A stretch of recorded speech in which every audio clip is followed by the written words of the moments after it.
이진동 대검차장님 예. 시작하겠습니다. 네, 윤석열 내란의 그 장기적인 목표는 부정선거를 핑계로 국회를 해산하고 장기 집권을 획책한 것으로 보입니다. 그러나 해필이면 왜 12월 3일이냐라는 것은 12월 3일자 내란을 촉발시킨 것이 바로 명태균 수사라는 것을 제가 오전에 질의를 했는데요. 이어서 하겠습니다. PPT 한번 보시죠. 이것은 명태균 수사 보고서인데요.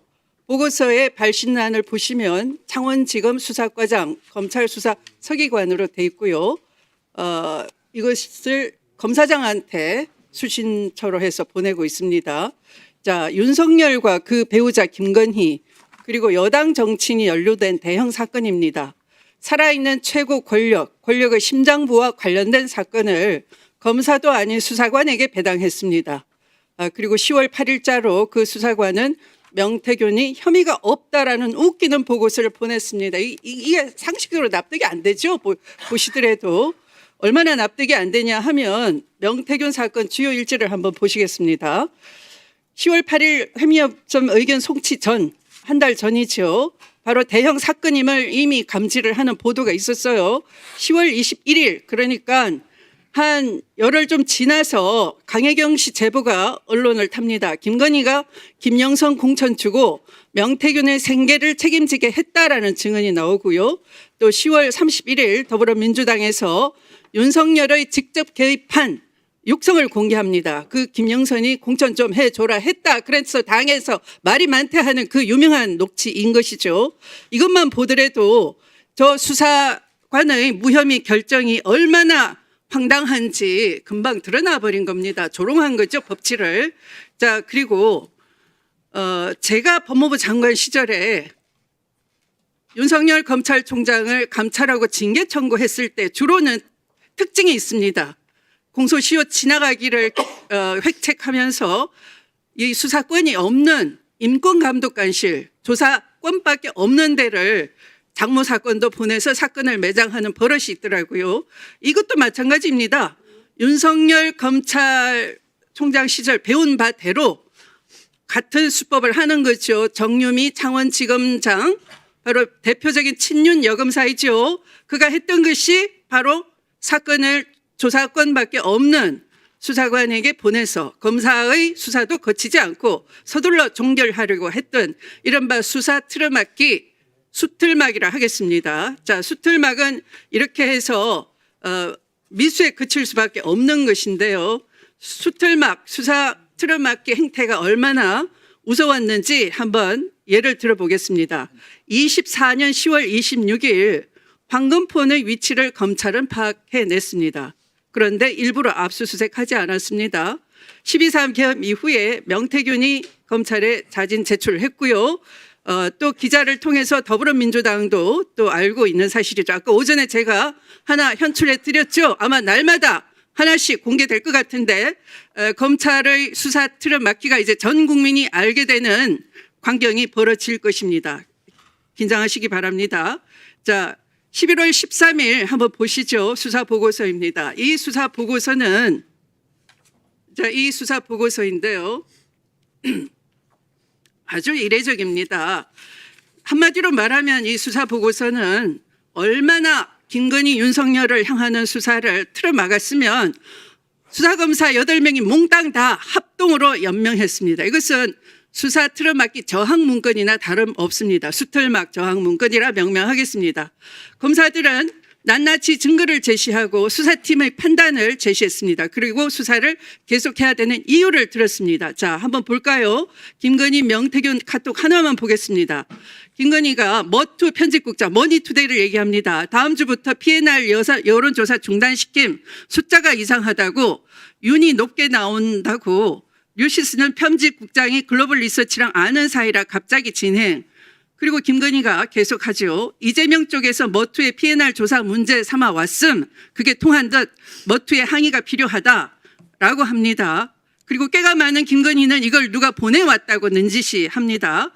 그러자 명태균이 이렇게 답합니다. 제가 정리할게요. 걱정하지 마세요. 그런데 그 후에 실제로 명태균이 자, 끊기면 1분 더 주시기 바랍니다. 명태균이 머니투데이에서 뉴데일리로 여론조사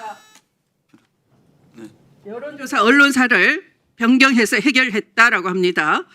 김건희는 명태균이 제공하는 여론조사를 단순 참고용으로 제공받은 것이 아니라 명태균에게 윤석열 후보에게 유리한 여론조사를 요청한 것으로 의심할 만한 정황이 있으니 이를 수사해야 한다고 수사팀 8명이 강조했습니다.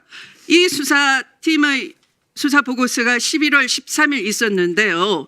그리고 명태균 구속된 이후에 수사는 잠잠 오리무중이고요. 그 사이에 내란이 일어났고요.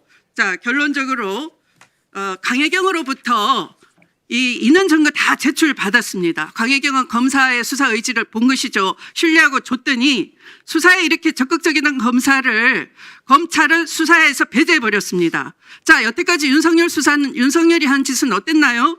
중요 사건을 수사한 이후에 공판에서 설령 그 검사가 타지로 전출을 하더라도 직관을 시켜가면서 수사를 집요하게 했습니다.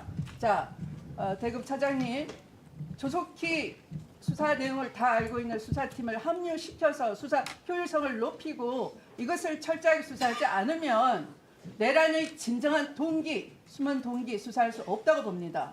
어떻게 하시겠습니까? 네, 의원님 답변 드려도 되나요? 네. 하도 많은 말씀하셔갖고요. 우선 그 수사과 배당이 수사 의지가 없냐 말씀하셨는데 사실 이제 저희가 사안이 가볍거나 하면은 경찰에 이첩을 해버립니다. 사안이 중하다 생각했기 때문에 검찰에서 하는 거고, 검찰에서 하는 수사 방식은 검사실에서 직접 하는 게 있고 검사 지휘받는 수사과에 내려보내는 게 있습니다.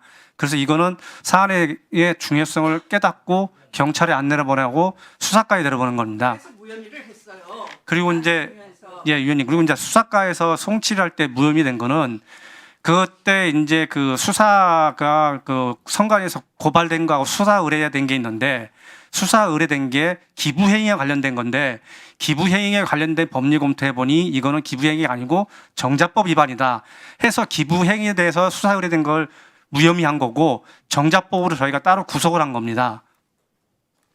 그리고 이제 황금폰 관련해서는 황금폰은 위치가 파악됐으면 저희가 벌써 압수했겠죠. 나중에 압수했지 않습니까? 압수할 생각이 없었으면은 나중에도 압수를 안 했겠죠. 근데 압수를 했기 때문에 그 위치를 찾기 위해서 계속 피의자를 설득하는 과정에서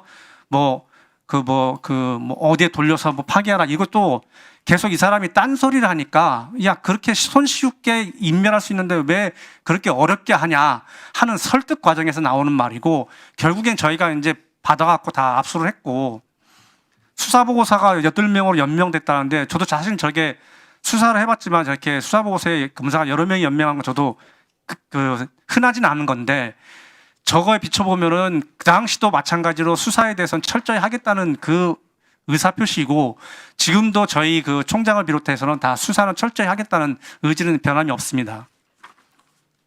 그리고 이제 파견검사 복귀 말씀하시는데 지금 현재 수사팀은 거의 숫자가 유지가 돼 있고, 그 일부 파견된 거는 이제 다른 청의 업무가 어렵기 때문에 복귀를 했지만 그 중요 사건이나 할 땐 다시 직대를 해서 와서 겸용을 하면서 수사를 하고 있는 겁니다. 그래서 현재 수사팀은 숫자는 제가 알기로는 1명은 늘었지 줄어들진 않았던 걸로 알고 있습니다. 하여튼 철저히 수사하도록 하겠습니다. 이 강혜경으로부터 증거를 다 제출받았던 검사는 여전히 수사팀에 네, 자, 알겠습니다. 자, 제가 알기로는 그런 걸로 알고 있습니다. 예. 예.